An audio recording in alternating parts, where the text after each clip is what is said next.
আসসালামু আলাইকুম প্রিয় হুজুর। ওয়ালাইকুম আসসালাম। আপনি জানেন যে কিছু আরব দেশ ইসরায়েলকে মেনে নিয়েছে, তো আমার প্রশ্ন হলো আপনার দৃষ্টিতে এর যে প্রভাব পড়বে পৃথিবীতে এবং বিশেষত মুসলিম দেশসমূহে সেটি পজিটিভ না নেগেটিভ হবে। প্রশ্ন হলো যখন আপনারা মেনে নেননি তখন কি অসাধারণ কাজ হয়ে গিয়েছিল, আর এখন যখন মেনে নিয়েছেন, যখন মানেননি তখন তার প্রভাবে ইনডাইরেক্টলি সেখানে কাজ করতেন বা করা হতো আমেরিকার মাধ্যমে, আর এখন যখন মেনে নিয়েছে তখন সরাসরি এবং আমেরিকার মাধ্যমে কাজ করা হবে। তো এই জন্য মূল কথা হলো এর বহু পূর্বে মিশর আগে থেকে মেনে নিয়েছিল, বহু বছর থেকে। আজ আরবের এই শখ হয়েছে, তো মিশরও তো আরব দেশসমূহের অন্তর্ভুক্ত, তারাও বহু পূর্বেই মেনে নিয়েছিল। তুর্কিও অনেক বড় মুসলমান দেশ, তারাও গ্রহণ করে নিয়েছিল। এক সংবাদ অনুযায়ী ইরানও করেছিল। তো শুধু পাকিস্তানিরাই ট্রাভেল করতে পারে না, এছাড়া ফিলিস্তিনেরও সেখানে আসা যাওয়া আছে। তো এর অর্থ হলো ফিলিস্তিন এবং ইসরায়েল একত্রে তাদের বর্ডার খোলা আছে, তারা আসা যাওয়া করে। ইসরায়েলে কয়েক লাখ মুসলমান আরব এখন রয়েছে, আর সেখানকার পার্লামেন্টেও রয়েছে। তারা অপবাদ করে যে আহমদিরা সেখানকার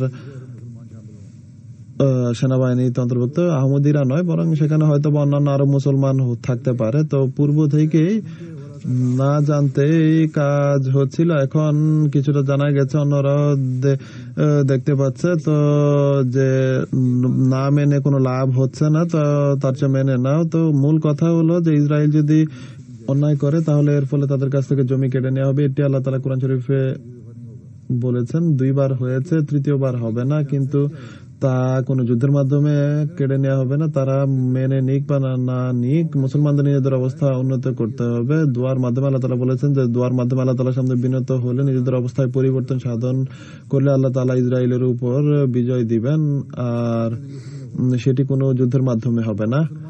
এখন মুসলমানরা যদি নিজেদের অবস্থা পরিবর্তন করে নেয়, নিজেদেরকে সঠিক করে নেয়, আল্লাহ তাআলার সাথে সম্পর্ক সৃষ্টি করে, তাহলে তারা ইসরায়েলকে মানুক বা না মানুক সেটি ভিন্ন কথা।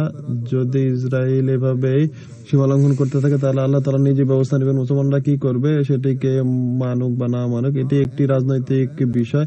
আহমদীদের কাজ হলো দোয়ার মাধ্যমে, কারণ আহমদীর এই যদি প্রকৃত আহমদী হয়ে বিপ্লব সাধন করতে চায় তাহলে দোয়া করা উচিত। যদি ইসরায়েল অন্যায় করে তাহলে সেই অন্যায়কে শেষ করার জন্য আল্লাহ তাআলা তাদের বিবেক বুদ্ধি দিবেন, অথবা নিজেই তার বিরুদ্ধে ব্যবস্থা নেবেন, অর্থাৎ তাদের বিরুদ্ধে ইসলাম এবং আহমদিয়াতকে বিজয় দান করবেন। তো আসল বিষয় এটি।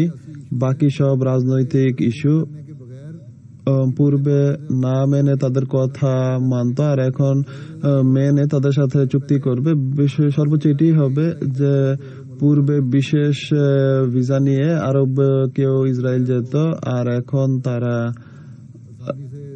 সহজে রাজনৈতিক সম্পর্ক যেহেতু সৃষ্টি হয়ে গেছে, আর সরকারি সম্পর্ক সৃষ্টি হওয়ার কারণে পাসপোর্ট, ভিসা ইত্যাদি খুব সহজে তারা পেয়ে যাবে আর চলে যেতে পারবে। পাকিস্তান যদি না মেনে তাহলে তাদেরকে কে জিজ্ঞেস করে? আরব দেশসমূহ মেনে নিলে, পূর্বে তাদের সাথে সম্পর্ক ছিল, বরং সোশ্যাল মিডিয়াতে কেউ এটি লিখেছে যে সৌদি প্রিন্স বলেছে যে আমাকে যে পড়ালেখা শিখিয়েছে, আমার গভর্নেন্স যে ছিল সে ইহুদি ছিল। তো যারা ইহুদিদের সাথে ট্রেনিং নিয়েছে তাদের কি আসে যায় যে তারা কি করছে না করছে। আর সোশ্যাল মিডিয়াতে এটিও এসেছে যে মুসলমানদের সৌদি আরবের ইসরায়েলকে মানার ক্ষেত্রে এবং তাদের সাথে সম্পর্ক গড়ার ক্ষেত্রে তাদের জন্য যে সহানুভূতি তাদের রয়েছে তা তার চেয়ে বেশি যা কোনো কোনো ইহুদির হৃদয়ে ইসরায়েল সম্পর্কে রয়েছে। তো এগুলো সবই রাজনৈতিক ইস্যু, আশা করি বুঝতে পেরেছে। জি হুজুর, তারা মানুক বা না মানুক এটিতে কিছু যায় আসে না। পূর্বে না মেনে কিছু করতে পারে না, আর এখন মেনেও কিছু হবে না। যা হওয়ার তা দোয়ার মাধ্যমেই হবে। আর আহমদীরা যদি সঠিকভাবে দোয়া করে অথবা মুসলমানরা যদি নিজেদের সংশোধন করে নেয় আর সত্যিকার ন্যায়পরায়ণ হয়ে যায়, ইসলামের নির্দেশ পালনকারী হয়ে যায়, তাহলে ইসলামের উপর যদি চলে তাহলে মহানবী সাল্লাল্লাহু আলাইহি ওয়াসাল্লামের কথা মানতে হবে। আর মহানবী সাল্লাল্লাহু আলাইহি ওয়াসাল্লামের কথা মানলে তাদের কাছে আহমদিয়ত গ্রহণ ছাড়া আর কোনো পথ নেই। আর এটি সেই বিজয়।